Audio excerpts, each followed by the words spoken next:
wabarakatuh. Waalaikumsalam. Sugeng siang karaharjan dumateng panjenengan sami.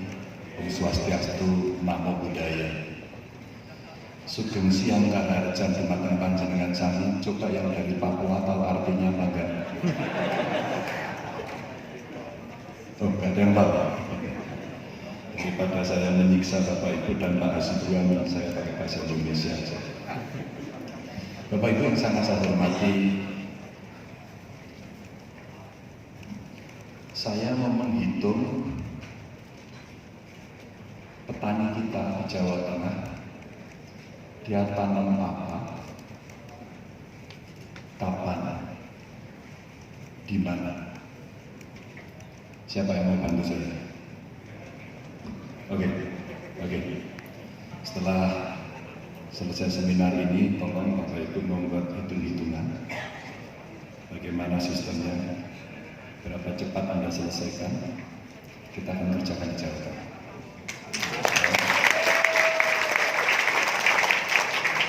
Saya sudah punya modal data petani, meskipun tidak terlalu presisi. Bapak masih ingat, apakah kita akan impor beras atau tidak? Keputusan politiknya ada 3. Satu, mengatakan kami tidak perlu impor karena kami sudah surplus. Ini yang mengurusi pertanian di sisi hulu. 2, kemudian membantah. Ini urusan di hilir, tukang penyedia pangan. Mana barangmu yang kamu bilang surplus itu? Kita tidak bisa menunjukkan. Maka sektor hilirnya ini mengatakan kita harus impor. Lalu di bagian orang yang harus menstok pangan, dia kebingungan. Impor nggak impor matamu, katanya begitu. Dan kalimat ini ada, silakan dikutip. Oke, Bapak Ibu, bangsa yang besarnya seperti Indonesia, dengan kultur yang sangat luar biasa, dengan varian yang banyak sekali, maka bukunya Alvin Toffler tidak berlaku di Indonesia. Peradaban yang bergerak mulai dari megalitik sampai teknologi informasi itu in the same moment, in the same time. Lalu kita bicara menyamakan, tidak bisa. Tentu saudara-saudara kita, maaf, yang di Papua masih perlu kita dorong untuk berpindah. Kalau dalam teori pergerakan peradaban Alvin Toffler itu ada yang masih megalitik, yang sudah bergeser kepada pertanian, sedikit mulai industri. Tiba-tiba teknologi informasinya masuk, diminta untuk melompat. Apakah secara saintifik ini bisa diuji? Bisakah, bolehkah, mungkinkah lompatan peradaban itu dilakukan? Ini PR. Ini baru PR saya yang pertama. Terima kasih atas responnya. Data saya ini didukung oleh BRI dan membuat pusing seluruh orang. Pada saat pilihan gubernur kemarin, mitra tanding saya menyampaikan sistem saya ini tidak benar dan merepotkan rakyat, maka harus dicabut. Untung yang menang saya, karena kita tidak pernah sadar bahwa saya sedang menyiapkan big data. Jawa Barat, Jawa Tengah, Jawa Timur sekarang sudah mulai masuk bonus demografi. Sudah masuk. Ini mulai masuk. Pertanyaan kita, manusia yang sekian banyaknya mau kita apakan? Sementara bukan tidak tahu, kita semua maklum, sekian pekerjaan, lapangan pekerjaan hilang. Meskipun sekian lapangan pekerjaan baru tumbuh, tapi kurikulum sekolahnya masih begitu-begitu saja. Dunia pendidikan butuh koprol, butuh melompat, butuh sedikit keluar dari border selama ini yang selalu ada. Apa itu? Regulasi. Regulasi bukan kitab suci dan bukan barang mati. Maka pikniknya harus jauh.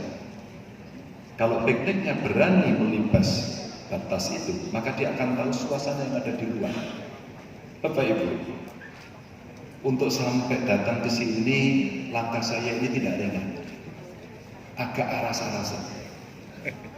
Tapi karena Pak Edi datang menjelaskan dan saya berikan pesanan yang banyak, luar biasa semangatnya, maka saya harus lari dari Cilacap bagaimana jam 1 harus sampai di sini.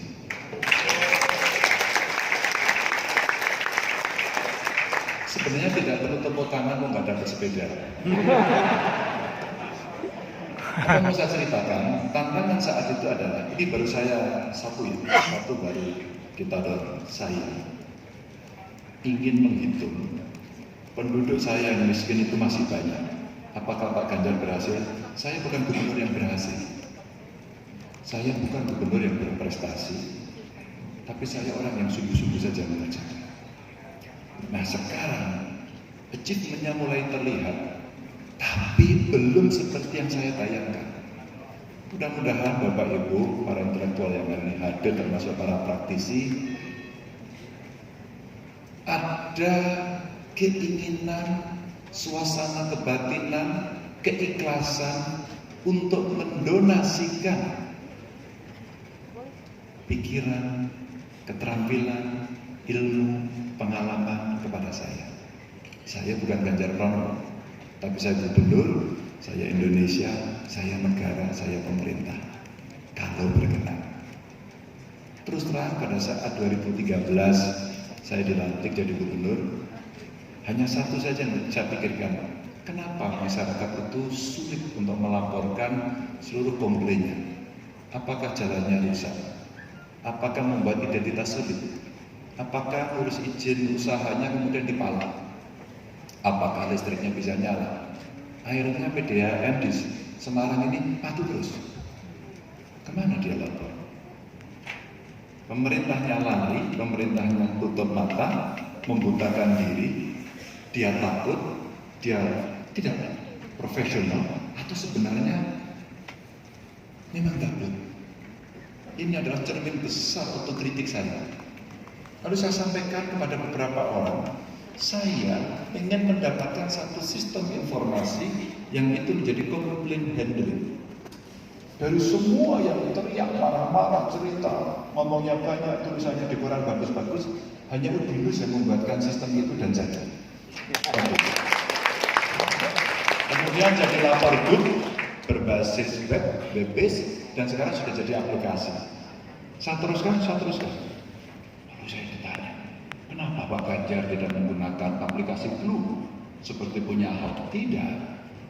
Kalau saya pakai aplikasi baru, saya mesti cari duit dulu untuk meng-hire orang-orang ini mendevelop sistem. Kalau kemudian itu jadi, saya mensosialisasikan.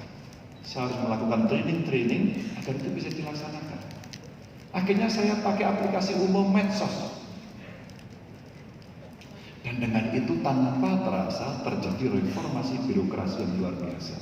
Maaf Bapak Ibu, mungkin baru Jawa Tengah, seluruh dinas OPD kami yang wajib punya akun medsos. Dan sebagian besar centang biru. Mereka saya ajak untuk bergeser, move on, hijrah untuk menjadi birokrasi yang casual. Birokrasi yang tidak lagi berbicara atribut, yang tidak sekedar bicara regulasi yang menyulitkan itu, yang bisa memahami mimpinya Pak Jokowi. Jangan terjebak rutinitas, karena dunia sudah berubah. Maka sampai hari saya masih greget terus. Kenapa bayar pajak kendaraan harus pakai KTP? Wong mau kasih duit negara kok repot. Dua profesor saya ajak ngomong, saya tidak mengerti. Dua profesor ini sangat terkenal di Republik ini. Saya bilang itu tidak penting, dia mau bayar. Sudah asal dia punya motornya, mau bayar pajak, terima saja. Dan dari manapun seluruh dunia ini. Di tap aja sekarang bisa kok. Saya sampaikan ini Bapak Ibu, revolusi industri 4.0 itu statement yang diomongkan di mana-mana, tapi saya tidak yakin apakah semuanya mengerti. Wong saya juga tidak ngerti.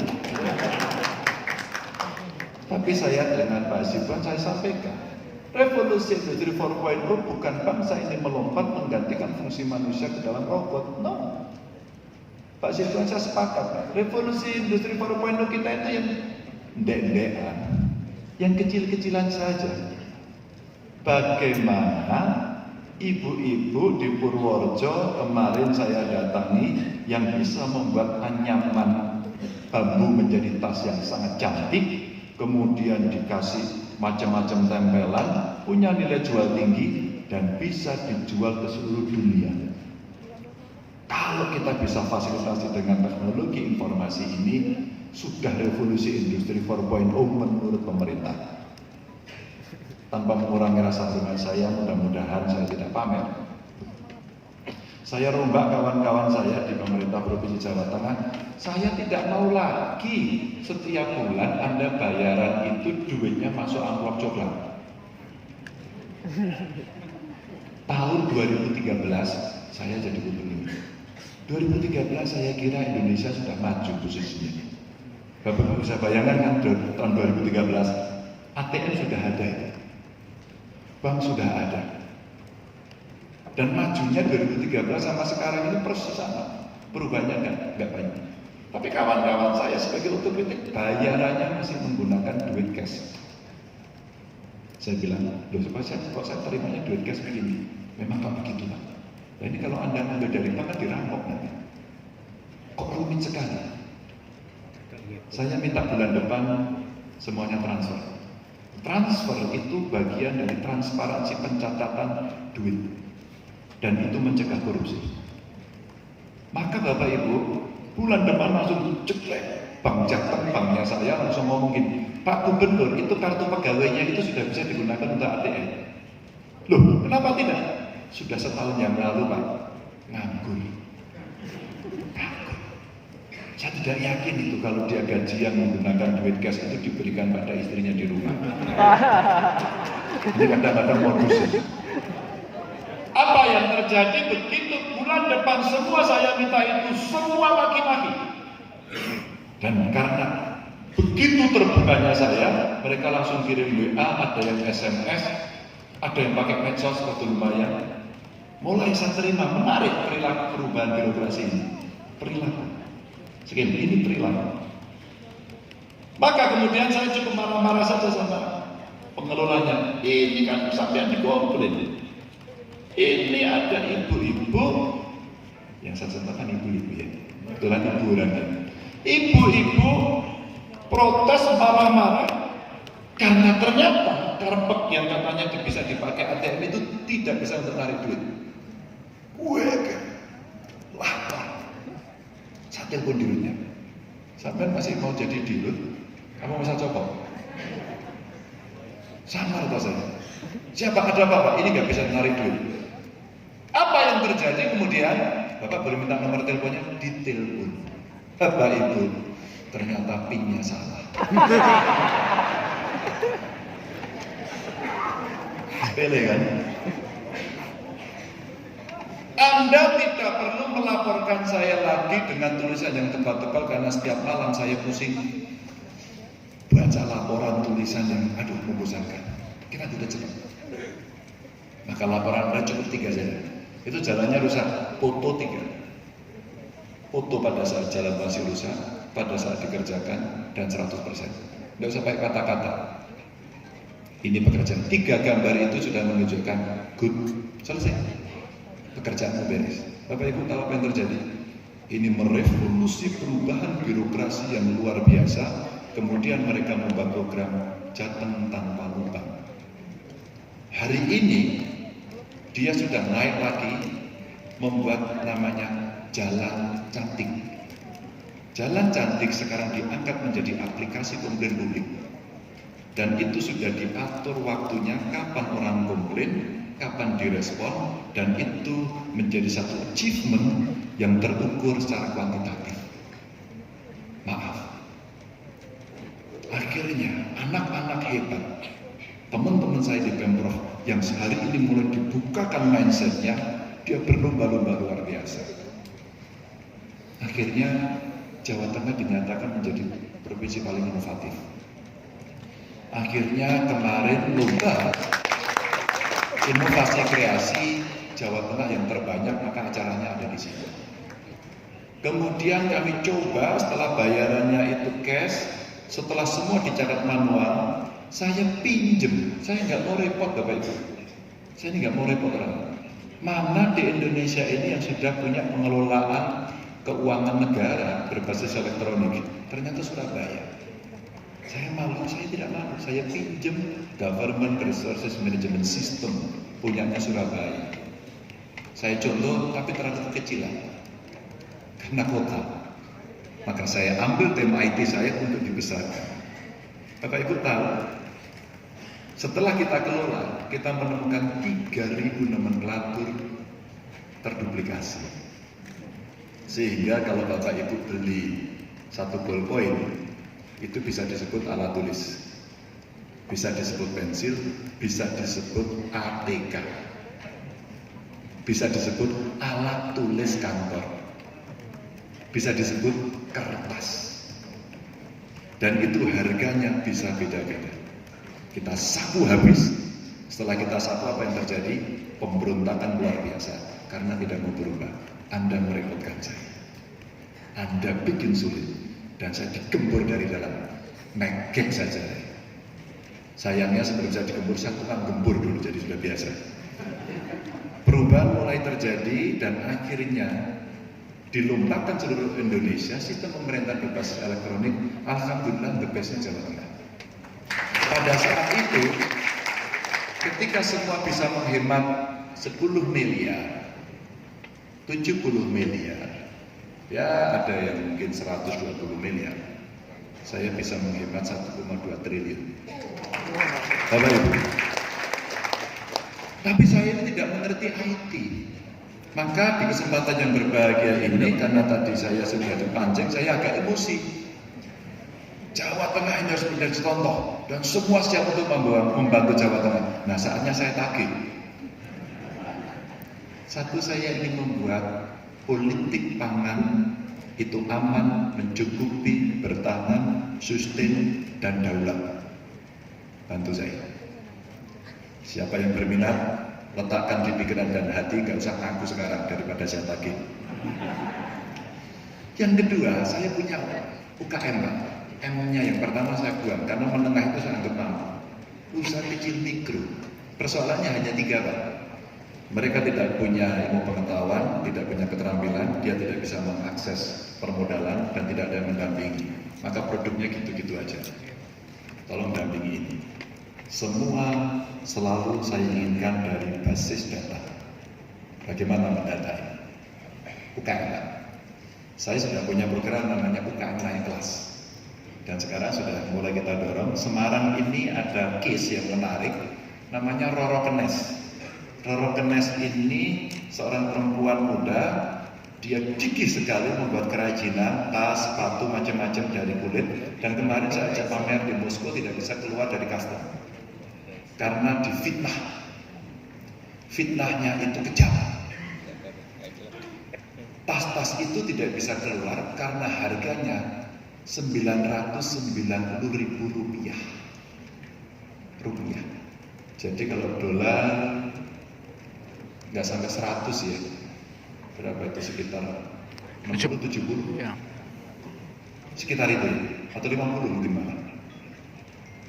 Mereka memfitnah bahwa kita melakukan dumping, dan menurut dia tas itu harganya ratusan juta. Loh, fitnahnya kan baik. Akhirnya si teman dari Rokernas itu sudah ngamuk-ngamuk, marah-marah, Pak BRI saya telepon, Pak Dubes saya telepon, karena saya lagi mengkoordinir semuanya. Akhirnya dia mendapatkan penjelasan yang menarik. 1 tas yang agak bagus, 2 tas yang mau dijadikan gift dari karung goni dicampur dengan lurik dan kemudian menjadi cantik sekali. Itu gift. Giftnya ini dikira juga mau menghancurkan pasar, padahal gift. Apa yang terjadi? Tas itu nggak bisa keluar. Setelah mendapatkan penjelasan, kita masukkan orang, ternyata menurut mereka tas ini bisa berharga ratusan juta. Maka bangganya ndak umum dia, kalau gitu saya ikhlas Pak, biar nggak bisa keluar aja. Begitu saya presentasi selesai, saya dilihatin orang cantik-cantik. Pak Edi, orang Rusia itu cantik-cantik, kalau nggak percaya besok berangkat sama saya. Tapi jangan ajak ibu ya, jangan ajak ibu. Ternyata orang cantik ini adalah para peragawati. Dan kemudian dari manajernya menawarkan khusus untuk pameran tunggal. Apa ini? UKM. Ini yang kedua yang saya inginkan pada panjenengan. Tadi sudah diceritakan bagaimana Menteri Pendidikan kita itu membuat risau para profesor, doktor, dan pengamat pendidikan. Kenapa dia? Itu sebenarnya buntutnya. Kenapa tidak saya? Gitu kira-kira. Jadi yang mengamati itu kalau saya lihat itu gitu. Wah, apa ini harus ini saya meragukan. Elah, sampai nggak diajak. Gitu. Kalau sampai yang diajak itu, oh saya kok gitu. Saya tidak tahu apa yang akan dilakukan oleh Nadiem dan saya tidak tahu apa yang dipilih, yang dipikirkan oleh Pak Presiden. Tapi saya bisa merasakan denyutnya. Apa sebenarnya yang mau dicapai? Maka saya sampaikan di IG saya, kenapa itu? Karena Pak Presiden ingin berubah. Kurikulumnya nggak mungkin, kurikulumnya yang dirubah. SMK pada nganggur, pada mau ditutup, enggak, kalau saya evaluasi terus kemudian kita dorong. SMK tanpa pitching industri nggak bisa. Nggak ada pitching industri nggak bisa SMK. Itu hanya mendidik saja melepas seperti layaknya perguruan tinggi tidak tanggung jawab. Jangan tersinggung, jangan tersinggung. Pokoknya yang penting ada mahasiswanya, sekolah terserah, nggak sekolah, IP-nya 4,3, bahasa Inggrisnya 7 tapi ini. Terus kemudian lulus, bicara luar biasa, di masyarakat nggak diterima, nggak bisa. Maka hari ini panjenengan semua yang dulu sekolahnya hampir tutup itu bisa survive. Dan kemudian apa ini yang sekarang dibutuhkan? Bapak Ibu, tawaran saya berikutnya. Saya punya SMK, punya SMA, punya SLB dalam kekuatan saya. Kekuatan itu dalam arti yang saya kelola. Hari ini saya belum bisa mendata mereka. Yang saya katakan kira-kira sistem informasi sekolah. Berapa siswanya, laki-laki, perempuan, prestasinya seperti apa, gedungnya seperti apa, fasilitas seperti apa, dan seterusnya. Apakah bisa dengan e-report? Apakah bisa dengan e-excel? Apakah kemudian dia bisa mencek semuanya? Saya lagi membuat program namanya Gerakan Sekolah Menyenangkan. Anak-anak itu selama gubernurnya saya, kamu sekolah les saya boleh, sekolah di luar kelas boleh, kamu sekolah pakai nyanyi boleh, saya bolehkan semua. Seperti film School of the Rock, School of Rock, itu silakan saja. Yang penting masuk dan menyenangkan. Ketika saya punya pikiran gadget tidak boleh masuk kelas, ternyata saya keliru. Jenengan keliru. Gadget itu justru dipaksa dimasukkan kelas karena anak-anak itu otaknya bukan seperti Pak Ganjar. Otaknya itu sudah seperti anak-anak centennial, bukan lagi milenial. Mereka itu hanya bahagia kalau dia ditemani si gadget ini. Maka guru harus mengarahkan bahwa gadget bisa positif. Lagi-lagi perilaku baik. Nah, kapan dia boleh merekam, kapan bertutur baik, bernarasi baik, di dalam medsos, di dalam itu, itulah media yang Bapak Ibu bisa masuk. Nah, jadi menarik ya pendidikan, ini saya tawarkan sekolah. Tadi ada juga lagi di Finland memaparkan itu. Bapak Ibu mungkin akan ada relawan. Yuk kita buat aplikasi game tentang budi pekerti, tentang NKRI, tentang Pancasila. Saya sampaikan catatan ke DPP. Kalau Anda menjelaskan dengan begini, Pancasila adalah kita Bhinneka Tunggal Ika saling menghormati semati mati. Kita harus main masuk ke anak-anak. Ini baik, ini tidak baik. Ini hati-hati, kamu harus mengerti. Kalau ada seperti ini, maka kamu akan begini. Saya kasih tantangan di pendidikan. Saya masih ada waktu 2 jam untuk menyambut, karena ini pesanan saya sudah saya catat banyak sekali Bapak Ibu. Tapi saya harus pergi, maka harus saya akhiri. Bapak Ibu, saya titip.